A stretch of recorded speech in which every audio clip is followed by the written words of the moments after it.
Don't treat people as bad as they are. Treat them as good as you are. Hey, how's it going? Thanks for joining me for another episode of Bitcoin and Coffee. I'll be your host, Eugene Forrest. So, what are we looking at today with these crazy cryptocurrency markets? Sideways action, right? Seems like we're still continuing to work towards this point, and if you do some technical analysis that everybody keeps pointing out, it's looking like somewhere end of October. So what? Today's October 1st. We're getting there, right?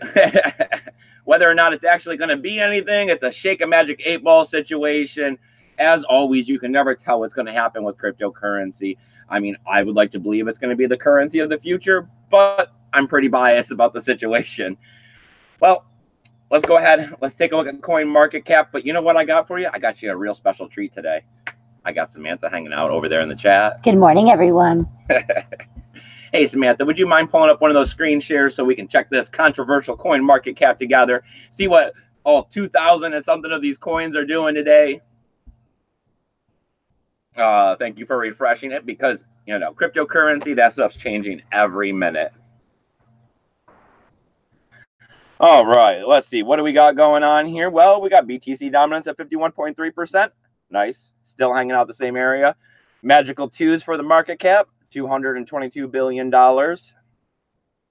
Oh, let's see. Bitcoin still right there where we were yesterday. I mean, what time was it that we did the show yesterday? 6:30? Yeah. So, I mean, what? It's been 13 and a half hours, and we're still looking at pretty much no change. I mean, we were at 6.6 pretty much last night. We were at 230 on Ethereum. We were at 58 cents. I mean, we're down 4.6% on Ripple. But, I mean, considering they were at 25 cents a couple of weeks ago, I'm not complaining if I had any, or I wouldn't be complaining. Bitcoin Cash, $534.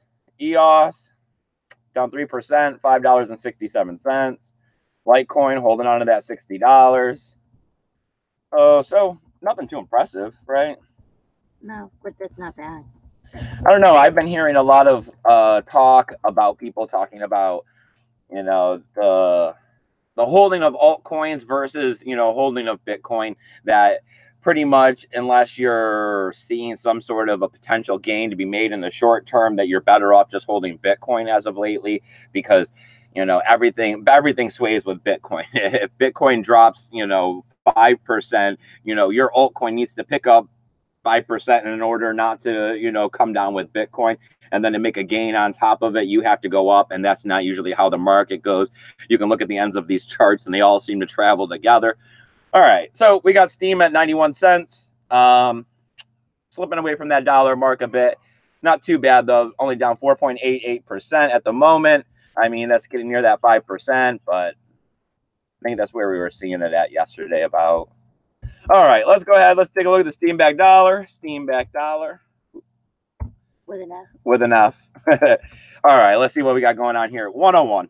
So that's exactly where it was yesterday. Yeah.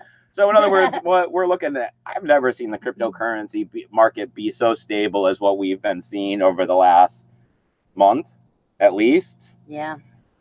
But I mean, everybody always said how cryptocurrency was, you know, completely unstable and couldn't hold a price for a couple hours even, especially when I got into this space. And I mean, I don't know if that's necessarily as true as a lot of people have been making it out to be. All right. As I do every episode, let's keep plugging away at this tally account, because we're trying to fundraise ourselves to EDC, which is the Electric Daisy Carnival in Orlando at Tinker Field, November 9th and 10th. We're looking to get out there and spread the word of Bitcoin to some millennials that pretty much I think would be interested in this kind of stuff. So everything that helps the adoption of Bitcoin is amazing. Anything that gets the word of Bitcoin out to the people is a big plus. You know, we only need to take on one person a day and we'd be making some advancement in the amount of people that are out there accepting Bitcoin. And hey, you never know what somebody else may do when you go and turn them on to Bitcoin. As you can see here, we're getting closer and closer to our goal. We're almost at 75% of the way. Hopefully the price of Bitcoin will shoot up and it'll get us the rest of the way there. But if it doesn't, I think I might need you guys to donate a couple dollars to this QR code. As you can see, we got 27 days left. I mean, that's actually a couple of days before. We could run it a couple of days after, but I mean, we'd have to be really close. I hope I don't end up going by myself, Samantha. Well, maybe I could just send you. No. What's the matter, Samantha? You don't want to be the Bitcoin expert out there? There won't be any. It'll all be point of view. Right. Point of view perspective. Pictures. You'll just see your hand with a flyer. Yep. Because there's no. All right. Well, if you guys got an extra $1 or $2 laying around, we'd really appreciate it if you could donate it to this. We've been trying to think of it as a carbon offset so that we don't feel bad about begging for the money. I know it's difficult to get out there and actually do something about spreading the word of Bitcoin, and without them having a managing marketing department, no one's going to do it but you. So if you can donate a couple dollars, we'll go out there and do it. We'll make sure the job gets done right, and we'll bring back photo and video. Well, I'm just tripping all over my words. I think I need another cup of coffee today. All right, let's go ahead. Let's stop this screen share. Let's go ahead and pop this out so we can see what we're doing. And let's go ahead and pull up the chat so Samantha can tell me what you guys are saying and what you guys are thinking on this wonderful morning. So good morning, good Monday, everybody. Thanks for joining me for a cup of coffee today. See what we got going on out here in these cryptocurrency markets. It's really feeling like a Monday today. I don't know if it's just me personally, but I mean, I'm tripping over my words this morning. I was having trouble finding good news articles today. I definitely feel like I need the coffee to get going. I don't know if the weather is even, I mean, it's looking kind of nice. Maybe it's just the time of year. I don't know what we're going to do in November when we turn the clocks back. It may be dark. We'd be out here in the dark in the morning, Samantha, talking about crypto. It will be dark. We will be those crazy people then. Well, I mean, if we set it up right, we have the one light, it'll be fine. So, do we got anybody in the chat today, or am I doing that thing where I talk about this magical internet money all by myself out here on the internet? We have Tech Lords. Buddy, good morning. Good morning, my man. Silent Lamb is here. Awesome. I appreciate it. John from Malibu is here. John, my man from Malibu. And Silent Lamb says he's watching with his boys, trying to educate them. Tell them, Nathan, Mark, buy Bitcoin. You should buy Bitcoin, kids. I mean, it's going to be the future in school. I mean, my son he's a junior now, right? Yeah, he just turned 17. Yeah, he just turned 17. That's so... like a few days ago. Yes. And you go to talk to this kid about money, and they don't teach them anything. I mean, he thought that money was backed by gold, just like it's a standard. And I was like, well, what class they teach you that in? I don't know. Doesn't everybody just know? I mean... It was probably like American history way back when they were actually talking about it. Like, yeah. I mean, the way that the world perceives money, they want it shrouded in mystery so that there is no real facts for you to fall back on to be able to argue against them, or to be able to state out while trying to educate others, or protesting, being like, this is why, and this is why. Yeah, I mean, I don't know. So, Andy Anderson says, I may be here. So, you're here. You know you are. And John says... at least he's not lurking in the dark. Yeah. And John says, hanging in Palm Springs with my 18-year-old son. D-Book. Nice. All right. So, what do we got going on with the news today? I didn't really see anything super interesting. One thing that I did see out there that I thought was kind of a... interesting little article, I guess. I mean, we're coming up on 10 years of Bitcoin, right? Nothing interesting. It was the most interesting. The most interesting. Well, I mean, I like art. I mean, I'm not going to go spend millions of dollars to purchase it, but I would like to go look at it with my eyes for free. So we got BTC white paper. It's going to be 10 years, October 31st. They're trying to help support this and celebrate it a little bit with a cryptocurrency art exhibit. We've been hearing more and more about these things. I think Boss Lady usually talks about these. If you catch her in the chats and stuff quite often. They talk about them in Orlando, which is not that far away. It's actually where that EDC thing is. It's only a couple hours. But let's see, what do I got here? September 28th through October 5th. So there's a couple more days left of this art exhibit going on. It's pretty much showing the potential of cryptocurrency. I mean, it's cool. Art's one of those things where they always, it's been around and it's been stagnant, right, for 100 years. I don't know. It keeps going through weird, like, phases or whatever. But yeah, like, there's always, I'm sure there's some up and coming artist that does something, I don't know, something that's amazing. Well, I mean, they're trying to, mesh art and cryptocurrencies together. They're trying to use it as a way to express what's happening in the cryptocurrency space. I mean, some of the art that comes out of there is really fascinating. I've seen some of this cryptocurrency art. I think you've seen some of it too. I know that one guy that did the paintings or whatever, like the weird graffiti, like painting things. Yeah, that one was cool. I mean, some of it I like. Some of it I really think is like next gen thinking. And when I see those kinds of art, it's always, anything that makes me go, right? It's always like, you want to. So I support them. I support this. I mean, anything that brings a little attention to Bitcoin and the white paper is a big plus. Art show, combining it. I mean, these are all good things. Paris is pretty much the capital of art, it seems like, with all of their museums and fashion. And, that's usually where you think of that kind of stuff. You think of Paris and France. So big plus over there. I mean, I wish I'd go see stuff like that. Right. Maybe someday when Bitcoin is worth $100,000 or more, I'll be able to jet off to these places and go check out cool stuff with my free time. But in the meantime, I'll hang out here and wash the dogs and raise some birds and do the laundry. That is what you did yesterday. That is what I did. Tech Lord says, my grandkids each have 0.1 of a Bitcoin in their treasure. That's cool. Nice. That is really nice. I mean, they say that if Bitcoin takes over the world, that is the amount of Bitcoin you would need to actually be part of the elite. So it's just 0.1 Bitcoin. I mean, they talk about each Bitcoin being worth $100 million. And it's cool that, I mean, like, you know what I mean? Like, even if they forget about it, it's still going to be there. Like, I remember being a kid and getting, like, the weird, stupid stuff. Like, I think I did get, like, a CD or a bond or something, and I forgot about it for quite a while because it was not a Barbie doll or, a bike. Like, it wasn't something I was using. I mean, that is the way to go about it if you can find. I remember that they had they were like cards that you were getting from Ethereum, and they were like $10, and they were loaded with like a half an ether on it. Ooh, that'd be remember, and this was when it was $20. Yeah, and it was like something like that. If the protection of the private keys, of course, is a very controversial area. How are you going to print out a bunch of private keys and stick them on the back of these cards that you have to scratch off with a quarter? But at the same time, that concept of just something where you could just put it away, not worry about it being a small amount of money at the time, in the future, that's what it is. It's a buy and forget situation. That's where you'll make a ton of money, like how we are in. We're in it every day. And, I just got done eating Captain Crunch, crypto cereal. It's harder for us. I mean, some of us are passionate and will take the time and drive to save money and purchase more cryptocurrency and hold it.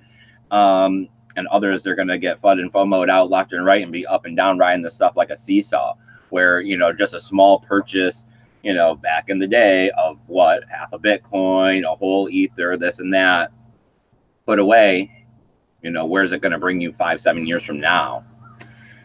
When this kid moves out of his parents' house at 18, you know what I mean? Never know. Yes, yeah. Right? Because, I mean, yeah. But private keys, big problem. Hackers, they're out there. They're all over the place. This stuff is getting stolen. I mean, $14 million we were talking about yesterday from an ICO of coins that hadn't even been released to the public yet. From like kids in the middle of like the Midwest. Like really? Like, wow. All right. So let's see. What do we got here? The next little piece of news I got, talking about China. Haven't talked about China all that often since they put that ban out, and it's been a year now. It's been September of 2017 is when they put the ban out, and they've been shutting down crypto. They shut down all the domestic crypto exchanges. They made their little laws. They shut down all the chat stuff, social media. You can't go out there and talk about cryptocurrency. But they're still saying that, I mean, that the Chinese people are really interested in cryptocurrency. They're talking about the middle class is holding at least 1/10 of their portfolio in Bitcoin or other cryptocurrencies. They're saying stuff like, that they probably wouldn't hold more than this because of the volatility in cryptocurrency, and that they wouldn't want to hold an asset that can go up and down more than 15% in a day. But they're saying that they are interested and they are holding a portion of cryptocurrency. They're talking about them leaning to the peer-to-peer situation, which is great because, we're always talking about, or I'm talking about Bitcoin spanning at 360 degrees at the same time. We're talking scaling over here. We're talking privacy over here. Well, right now what's happening is that the Chinese is testing the censorship resistance for us. They're out there. Their government has said no. They shut their exchanges down, and they want it. And they're still finding a way to do it. And they're going to show that Bitcoin is censorship resistant. I mean, if the middle class is holding 10%, Bitcoin in their portfolios, and they're out there peer-to-peer exchanging this, and they're pirating other networks and stuff like this in order to be able to trade it and exchange it and get it out of the country. But it goes to show that the government can't just come in and say no. They can't just say, oh, we don't like Bitcoin anymore, pull the exchange, shut that crap down. We can still do it. They're doing it, so we could do it. And they're going to be forced to develop ways of doing this better so that we can just, later on down the road, when the US government wakes up and they're like, oh crap, this Bitcoin stuff is taking over and taking away all of our power and killing the US dollar bill. We got to hit the brakes on this stuff. We'll just say, hey, China, give us those tools you got. And we'll be able to peer-to-peer transaction. We'll be running Bitcoin stealthily in the background where they can't shut it down or stop it just because they have some power over the internet. It's just another one of those, altcoins went out there and tested a lot of technology first. China's out there being the first country to test. What does censorship do to Bitcoin? How do they get around it? The human nature drive to want a currency that is not for the government, but for the people. I mean, everybody wants that. Sounds like, that's some common sense, I would think. All the countries of the men, they all do suck. I don't know. I personally believe that everybody knows right from wrong. It's just that they delude themselves in their head with justification and rationalization. But if you put someone on the spot and you say, what is the answer? The first thing that comes out of their mouth is probably going to be the truth, and it's probably going to be honest. You know what I mean? Like the right. You can tell right from wrong. Yeah, it's not. I think it's pre-programmed. Everybody knows, you're not supposed to kill people. Really? Samantha, yeah. You're not? Mm-hmm. Just like everything else, there's always a couple little oops. That might have been an accident, but it's not, you're not supposed to. Yeah, it is. I don't know. Everybody knows. Anything in the chat, Samantha? We have John saying his whole crypto portfolio is buy and forget. That is the best way. And crypto is power to the people. Yeah, that's the motivator for everyone. It's the people's money. It rewards you for saving. With this deflationary, which is the exact opposite of regular fiat cash, it rewards you for saving. Where what good does it do you to save right now for your retirement? Your money's going to be worth half by the time you get there. Some stock market bubble is probably going to come along, and since you don't actually have it, in physical cash at a bank, and you got it in 401ks and stocks and all of this other stuff, you're losing even more than the 30% that you're going to lose over 30 years, or 60% you're going to lose over 30 years. So,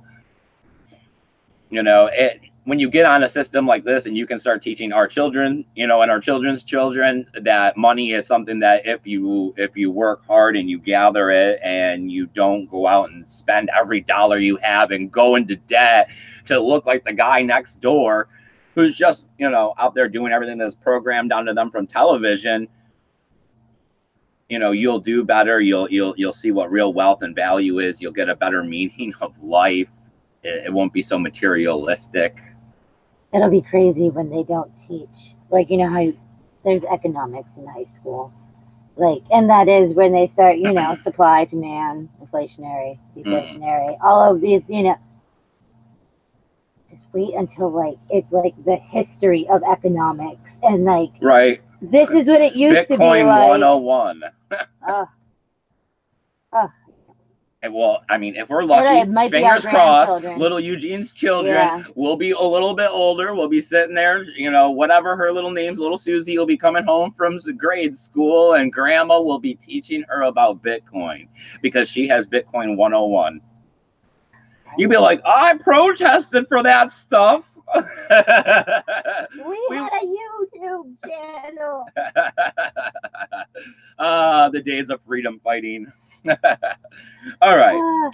So, got a little bit more of a news story here for you. This is just to let us know that, you know, that people are fighting against cryptocurrency and people are fighting for it. We got some people in Montana. They're talking about Bitcoin mining. We're seeing the same old argument. Power's a problem. They don't want their rates to go up because the guy next door is sucking down hundreds of gigawatts.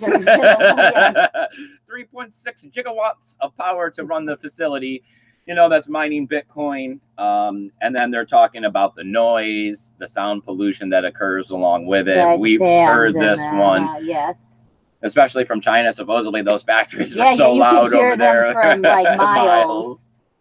That's funny. That would be horrible. Be like, oh yeah, no, it's that building way over there. That's the one we're swatting for sure. Oh yeah. Like just the hum of electricity coming from warehouses. Like bigger than Walmart buildings. Like the giantest bug zapper ever. So not really. I love our guineas so much. So all right, well we're looking at what is this that they were trying to get for 1 year? A mortarum? I think. I don't know. It's a stay. It's a pretty much making it a temporary law or making something prohibited for a year. They were trying to make it so that you couldn't mine over there in Montana and use their cheap electricity for a year, citing, you know, the sound and the power increase and all this other stuff. But it didn't actually go through. So that's good news for cryptocurrency mining. People will still be able to pop up mining over there. I guess this kind of falls back a little bit more on this whole laws and regulations. You know, there's going to be two sides of the fence when it comes to cryptocurrency. There's going to be people that are for it, and there's going to be people that are against it. The people that are for it are going to think that they have every right in the world to go out there and do whatever they want to do with cryptocurrency because there's no law saying that they can't. And the people that are against cryptocurrency are going to go out there and say, try to make laws and say, no, you can't do this. Well, just because there's no law doesn't mean that we can't make one and tell you that you can't do this. We just haven't addressed this issue yet because it's so new. So they're going to let you kind of like maybe start. It's like the worst homeowners association fight like kind of deal ever. Like, I mean, Bitcoin is the ugly garden gnome. And it's like, oh, no, this is not in your charter. So we are allowed to have it. Well, we're getting our garden gnome. Yes, we are. You hear that, Montana? Montana. See, I don't even know. I didn't know Montana had cheap electricity, apparently. Well, we've never really lived out west, so. There's not a lot of it. I mean, besides wild ponies. We're East Coast stuff, people. Yeah. Mountains, that doesn't sound appealing. Sea level. Well, I'm glad you guys could get out here and join me for another episode of Bitcoin and Coffee. What do we got going on? Anything special? No, just our standard episodes. Today's Monday, so we got a whole week going coming up at 7:45 in the morning. Today I pushed it back 10 minutes because we were falling a minute behind here this morning, trying to all of us get showered and ready and that kind of stuff. Sorry about that one.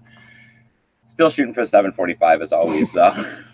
I got all kinds of tools, links, and affiliation codes listed down there below for you guys to check out. I'm on all kinds of social media now. Go on over, check me out on Tribe. It's been going pretty good over there. You got to follow me. Still figuring out YouTube to work like a second time. Yes, remember? We got that to work last night. So I'm posting to BitTube. We got DTube working. So you got to follow me over there. I'm on Twitter. I'm over 1,300 followers there now, too. I got the free email help desk service at eugeneforest20@gmail.com. Please shoot me those emails. Let me know what you got going on. I'm definitely here to help you. You can hit me up on Twitter, too, with the questions. A lot of people are doing that lately. What else we got going on? Anything?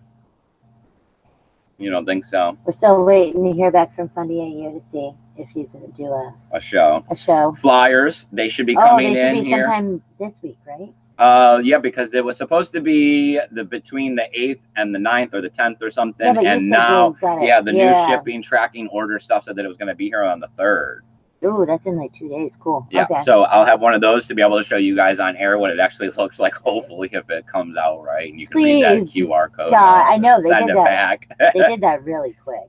Like, it's a machine, Samantha. There's nobody there. We sent it in on the internet, and that internet went and put it on a machine with a super printer, and the super printer printed off 500 flyers like that. And then it also folded them and put it in an envelope and sent it, and then the mailman picked it up. All right, there was nobody in that factory. You're forgetting how it works in America now. Don't worry, soon your McDonald's will be like that. All right, you guys, I really appreciate you guys coming out here. I'll see you tomorrow at 7:45. Don't forget, I got those donational addresses because we're totally unsponsored around here. But I'd rather see we give a couple dollars to that EDC fund. We're getting close. So it's coming down the wire with that one. All right, you guys, remember to keep your BTC safe. Bye, guys. Have a great day.